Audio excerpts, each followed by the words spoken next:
Initiating moisture.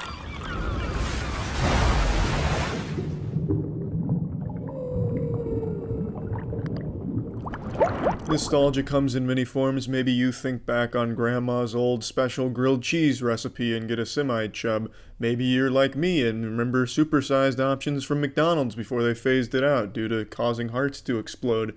Point being, nostalgia's fucking powerful, and nothing is more nostalgic for me than the original Luigi's Mansion. I still remember the Christmas I got it on the GameCube. Just an outright great game that still holds up well today, and I'm super excited to say the newest Luigi's Mansion 3, is just as good and in some cases even better than the original. So let's dive the fuck in. The thing I like most about the new Luigi's Mansion is that they have it as a hotel instead of a mansion, which let them do each floor its own unique theme.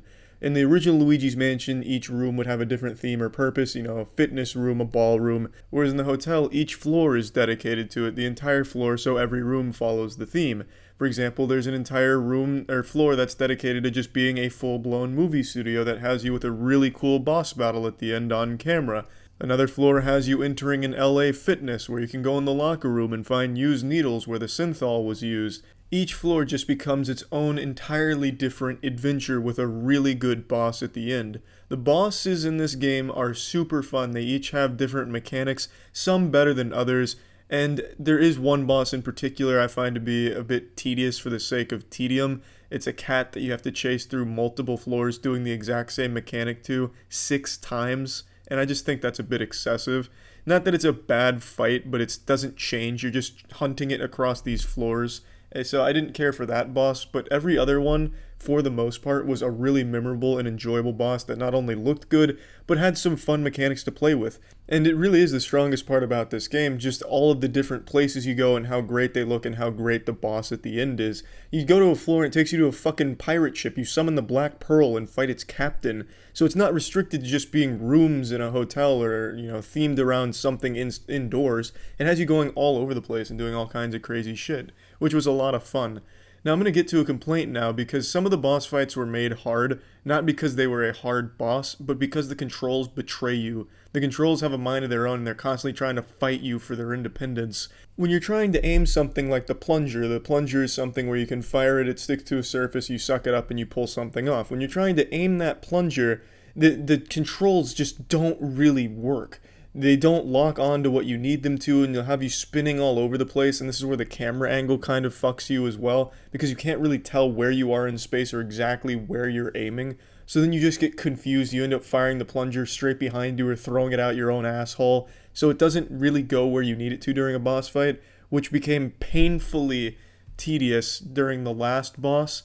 The last boss has you firing bombs into a mouth, and you can't find the mouth half the times because it won't lock on, so be fucking firing bombs like you're doing it with your goddamn eyes closed, because for some reason, it won't target properly. Now luckily it's made a little easier by being able to use the bumpers for the things that you'll need to aim, but even then it's still not great because when you spin around it does it so violently and you can never really quite tell where you're looking, that it ends up still just being very wonky and just not great. There's also an entire level where you're in a water raft, and the water raft controls are abominable. Has you spinning around like you're drunk on a fucking Ferris wheel.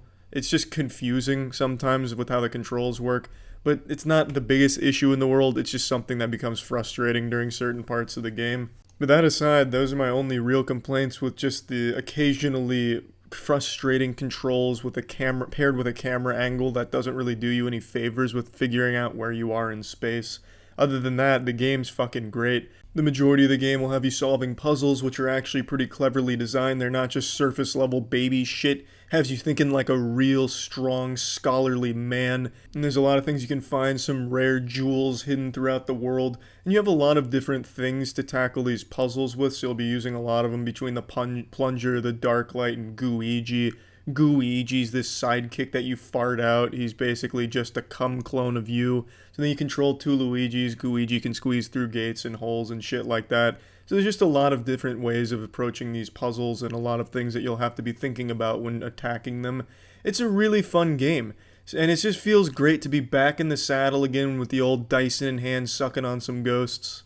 And the game's also not super short or anything. It took me just under 10 hours to beat it, and that was without going through and finding most of the things hidden in the world. And it does have an online mode, but I didn't find it to be that enjoyable. The online mode basically just has you and some teammates going through rooms, clearing them of random ghost mobs. I didn't find it to be all that enjoyable from the couple of games I played, but it is an option if you just can't get enough of sucking up the ghosts. So plugging Luigi's Mansion 3 into the moist meter, I'm giving it a nice 90%. I think if you own a Switch, this game is a must-have. It's a lot of fun, a really, really cute and exciting adventure, and I just really fucking loved it. That's it. So yeah.